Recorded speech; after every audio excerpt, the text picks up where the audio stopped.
Topic po natin, sakit ng ulo, headache. Okay, sisimplihan lang natin itong video natin ngayon. After this video, kung may headache kayo, dapat malaman natin kung serious ba yung headache or hindi. Malalaman yung ano dahilan ng headache nyo at anong gagawin sa headache nyo. Pwede bang relax lang o kailangan magpa-check sa doktor. Kadalasan po, mga tinatopic ko yung mga nararamdaman ko. Okay? Past few days, headache. Maraming dahilan ng headache. Maraming lugar. Pero usually, mahuhulaan mo naman kung saan yan. Ang dami. Madaming cause. Okay? Bigyan lang natin ng simple. Basta ang headache nyo, mild lang. Konti lang. Medyo masakit. Medyo mabigat lang. Kung mild lang ang headache nyo, konting sakit, tingin ko, malamang hindi delikado yan. Okay? Kung bata pa kayo, mild ang headache, huwag pansinin. Pero kung ang headache nyo yung talagang matindi, masakit, talagang naiiyak ka sa sakit, parang nabibiyak, kahit saang lugar yan, kailangan pa-check sa doktor. So, one is severity. Second, malalaman mo rin kung saan ang forma, kung ano, saan ang lugar, malalaman anong cause ng headache. Like dito sa harap, tension headache yan. Dito sa side, migraine yan. Ito, mukhang galing sa leg. O, isa-isahin natin. Tapos, bukod sa hindi seryosong cause, mamaya pupunta tayo sa mga serious cause ng headache na kailangan pa-check sa doktor. Mga stroke, aneurysm, brain tumor, pero bihira-bihira lang naman yun. Less than 1%. Doon muna tayo sa mga simple. Katulad nito, stress headache, very common. So, pag stress headache, ang tawag dyan tension headache, may mga muscle dito, mafe-feel mo na dyan. Parang merong helmet na masikip na sinuot dito sa ulo mo. Kasi may muscle tayo, pag na-stress tayo, hindi mo alam, tumitigas ang kamay mo, tumitigas ang bibig mo, tumitigas yung muscle mo, nakakunot ang noo mo, kaya masikip. Pero ang stress headache, dapat mild to moderate lang. Ano gamutan? Masahe lang. Pamasahe sa partner, pamasahe dito, tuturo ko sa inyo mamaya, mawawala din yan. Tapos itong mga exercises ko, itong mga shoulder shrug, para to sa lumuwag yung mga muscle dito, tapos yung massage lang. Okay? Merong mga headache, kwento ko na lang sa inyo, may headache na pagkabasa, nagbasa ng, let's say, ng tabloid, let's say, People Journal, nagbasa ng chismis. Pagbasa mo, sumasakit yung ulo mo after reading. Pag gano'n ang headache mo, may problema ka sa mata. Okay, malabo ang mata, baka may astigmatism, paggawa ng salamin, di delikado. May mga headache, ang daming cause na banda rito, ang masakit, parang medyo nakausbong. At may sipon-sipon, medyo ngongo, medyo barado yung ilong, sinusitis yun. May mga headache na hindi naman sa head, dito sa harap. Pag ngumunguya, dito, TMJ yon, temporomandibular joint problem. May ganong headache. May headache dito sa may likod. Batok, high blood yan. May headache na one side, migraine yan. Okay? O, tingnan natin, ha? So, pakinggan nyo lang maigi. Merong headache pag gising mo sa umaga. Yan, no? Tabingi ang leeg mo pagtulog. Okay, tumabingin yung leg mo, baka binabangungot. So, paggising mo masakit, poor posture yan. Hindi naman delikado, wag lang laging ganito kasi baka yung cervical vertebrae natin, yung buto, magka-problema din. So, dapat talaga maayos at pag malikot sa tulog. Tama-tama lang yung taas ng unan. Yan ang mga poor posture. May headache, ito very common, kaka-cellphone, kaka-computer, kaka-trabaho. Hindi natin alam, naka-forward head na tayo. Forward head na tayo. Halos lahat ngayon, naka-forward head.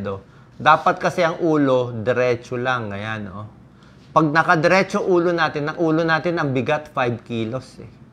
So, yung 5 kilos, okay lang yan. Pakiramdam mo 5 kilos. Pero oras na tumungo ka, nakatango, nakatungo kang ganyan, yung 5 kilos na ulo, ang bigat na binibigay sa leeg mo, 24 kilos na. Times 5 ang bigat. Okay? Ibig sabihin, parang meron kang bola ng bowling ball. Pag nakadiretso, dito, magaan. Pero pag nilagay mo yung bowling ball na kagayan, nakalawit, ang bigat na niyan. Oh. So, hindi maganda yung ganyang posture. Kaya dapat nga, ang exercise natin yan, di ba, yung mga shoulder shrug, tapos yung chin tuck ang ginagawa. Yan, oh. Forward head, 2 fingers dito, chin tuck. Double chin mo, 30 seconds. Para dumiretso yung ulo. Pag nagse-cellphone ka, huwag nakatungo, taas mo lang ulo mo, taas mo yung cellphone, tapos pwedeng mata mo lang bababa. Pag may computer, dapat sakto lang. Kasi maraming kabataan, sumasakit ang leeg. Very common, kaka-cellphone yan.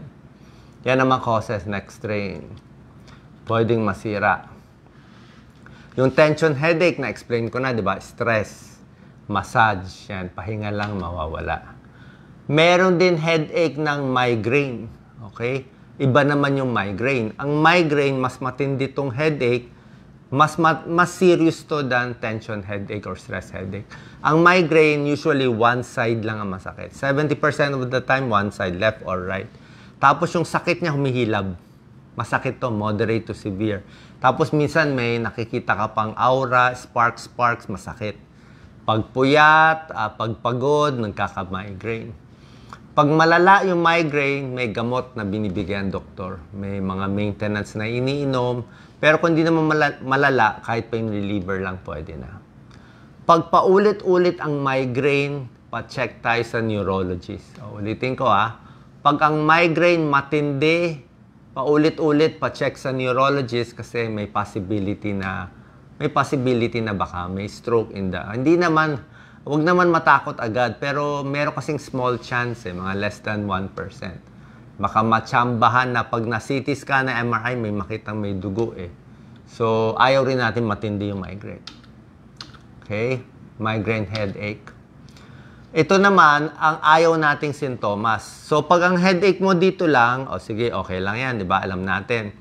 Pero ang ayaw mong sintomas, yung naiipit yung nerves. Kasi meron tayong mga cervical vertebrae dito. Pag naiipit ang nerves, mamamanhid. Parang kinukuryente. Pag hawak ng baso, nalalaglag. Manhid dito, may tingling sensation, nag-i-spasm, nag-weakness. Sabihin, hindi maganda. May naiipit na nerve. So, kailangan papacheck sa doktor to. Okay, baka may injury kayo. Kaya delikado yung mga aksidente. Aksidente sa motor, aksidente sa kotse, yung whiplash, yung nagganon yung ulo. Delikado po yun. Dito na tayo sa mas serious causes ng headache. Tulad na sinabi ko, pag high blood, pag dito sa may batok, basta any headache, pa-check mo na yung blood pressure mo. Minsan high blood dito, minsan dito. Pero ang common dito, less than 50% meron masakit dito. So, pa-check ang blood pressure. Kasi pag matindi high blood, pwede ma-stroke. Ito yung delikadong headache na bihira lang naman pag may nagbara yung ugat sa ulo, stroke, headache yan. Pero may kasamang manhid o nanghihina o bulol, pwede yan. Meron ding stroke na dudugo. Pag may dumugo yung ulo, talagang paralyzed, manhid, makikita mo, kakaiba talaga. Meron ding mga aneurysm, okay? Genetic to, namana mo na yung mga ugat sa artery sa utak, may abnormality, lumolobo. Pwedeng pumutok yan. Marami ng mga artista and famous personalities sa Philippines, alam niyo naman, di ba, namatay bigla sa aneurysm. So, pag may aneurysm, nakikita sa mayroong mga special MRI, minsan inooperahan to, pero pag hindi nagamot, pag pumutok, delikado. So, bawal magalit, bawal ma-stress, bawal ma-high blood. Kailangan gamutin. Okay? Ano gagawin natin? Ito, pakita natin. So, itong mga tips natin, hindi ito pang serious causes. Siyempre, pag high blood o stroke, pa-check tayo sa emergency room, sa neurologist. Ito pang tension, headache, pang stress lang to. Pwede rin pag migraine, minsan sumisikip yung mga muscle dito sa likod. Yan, pinipinch mo lang. O pag minamasahe dito, wag imamasahe yung buto mismo, yung spine. Wag sa buto. Baka ma-injure ka. Dito lang sa laman. May laman dito sa side, sa gilid. 1 inch to the left, 1 inch to the right. Yung buong yan, pwede yan imasahe. Moderate lang. Kung wala nagmamasahe, minsan nilalagay nila ng tennis ball. Ayan, hinihigaan. Ini-stretch yung kamay, ini-stretch yung kamay para lumuwag ang leeg. Yan. Pwede nyo gawin. Ini-stretch yung ulo, iniikot-ikot, di ba? Para lumuwag. Okay. Tapos yung ulo natin, sinasabi ko, marami siyang mga muscle. Flat muscles yan, no? May muscle dito. So, dahil may flat muscles yan, minamassage yan. Minamassage yung side. Pwede i-massage sa ilalim ng eyebrow dito. Ito yung mga parts na minamassage sa ilalim dito. Ilalim dito, masarap yan dito. Yan, no? Orbicularis. Dito rin sa gitna, masarap. Dito rin, masarap. Dito rin sa batok. Dito sa may ilalim, napakasarap yung massage. Hindi po delikado yan, dito lang yan. Ayaw mo lang naman dito eh.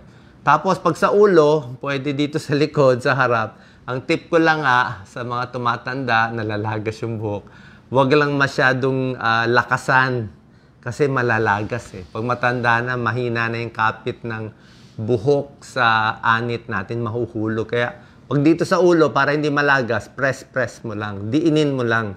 Pwede mo ikot-ikutin, ganun-ganunin, pero nakadiin lang. Okay?